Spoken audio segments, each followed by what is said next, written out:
I mean, it's going to be tough to follow what Steve just said, because everything he said is relevant to everything we do in life. Reminded me, though, when he was talking about when I grew up, my brothers and I were separated by less than 2 years. And I had 2 other brothers. I was the oldest. And we were the remote control back then. There was no remote control. We've been spoiled these days to think that every TV comes with a remote control. Well, back then, my dad had a remote control. It was one of my brothers or I were the ones that would have to either go up and turn the channels or get up there and mess with the antenna.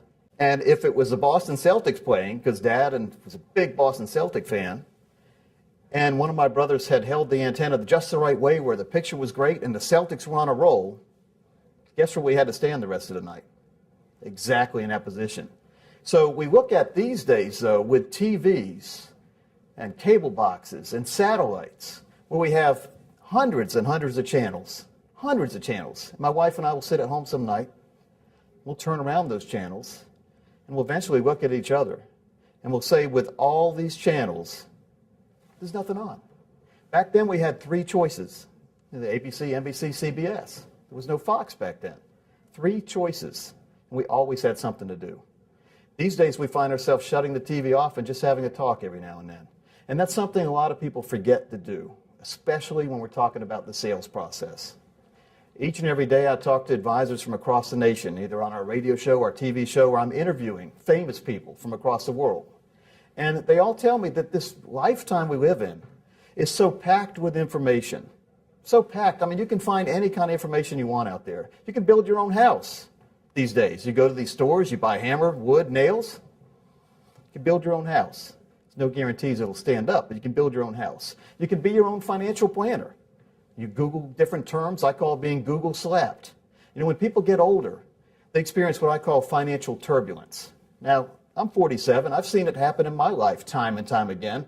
Steve, I know you've seen it too in your life, where the markets go up like crazy.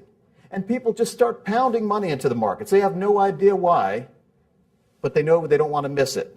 That's what we call greed.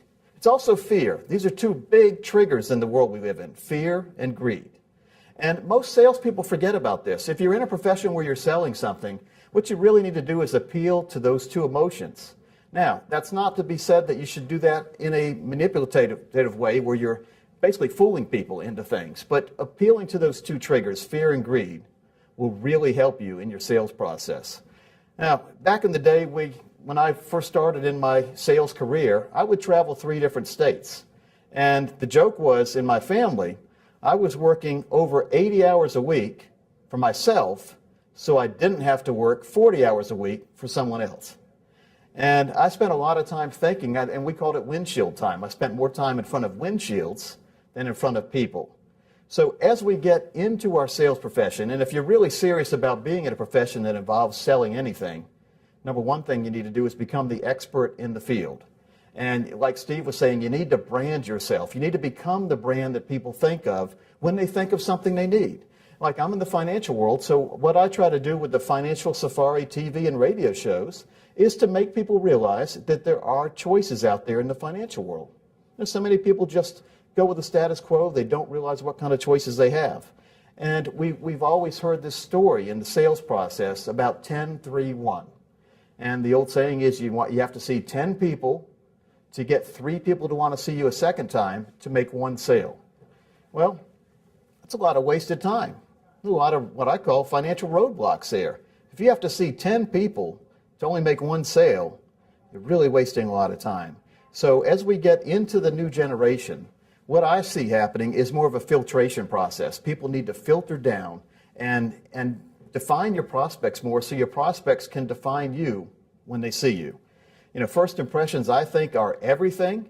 We say they're important, but they're everything. And you can make a first impression before even seeing people by doing a shock and awe type package, sending packages out ahead of time, coming up with workbooks that you send out based on your books, talking out your book in your words, sending something people can see easily. We are in that society of convenience. And again, that's why we have so many channels. That's why there's nothing on, it seems like, because everyone can be a TV star these days because there's so many channels out there. So we want to make sure that as we go forward, we pay attention to our profession in the sales process.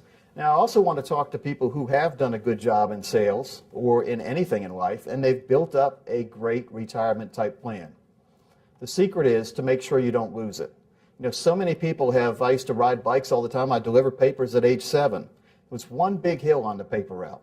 And I didn't look forward to that hill. And I knew, you know, it was on the way to the paper route itself. I had to pedal for 2 or 3 miles to get to my route. And back then, I'd have the whole basket in front of my bike filled up with newspapers. And on Wednesday, that was the worst day because the ads were in the newspaper. We had to pedal real hard to get up that hill. Pedal, pedal, pedal. And halfway up, I didn't know if I wanted to keep pedaling or not.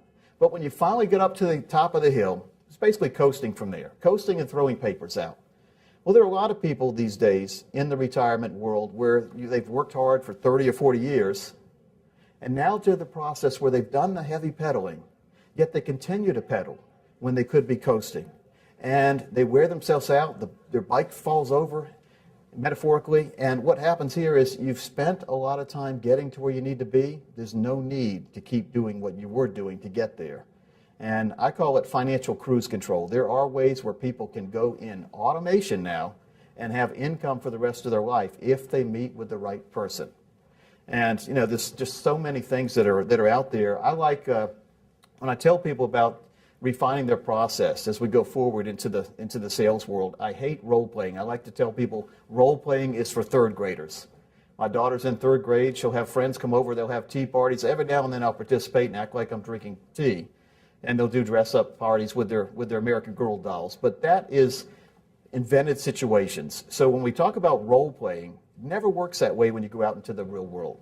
So if you're just starting in the profession of sales, the first thing you need to do is go out and try to see some people and work on your process that way, because their answers or their objections will be a whole lot different than the manufactured ones from your sales manager, who is just trying to basically not go out and show you how it's done because they're afraid if they can do it themselves.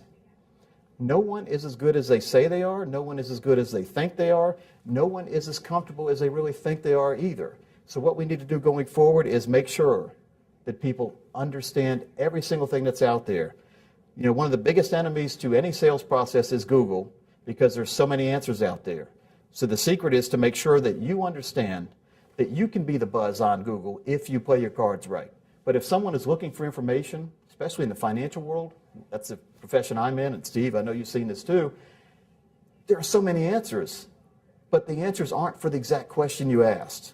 So customization, personalization, and making sure you have a plan that fits what you're needing or what you're looking for, that's what we're going to see here in the next 10 years. It'll be a whole different process.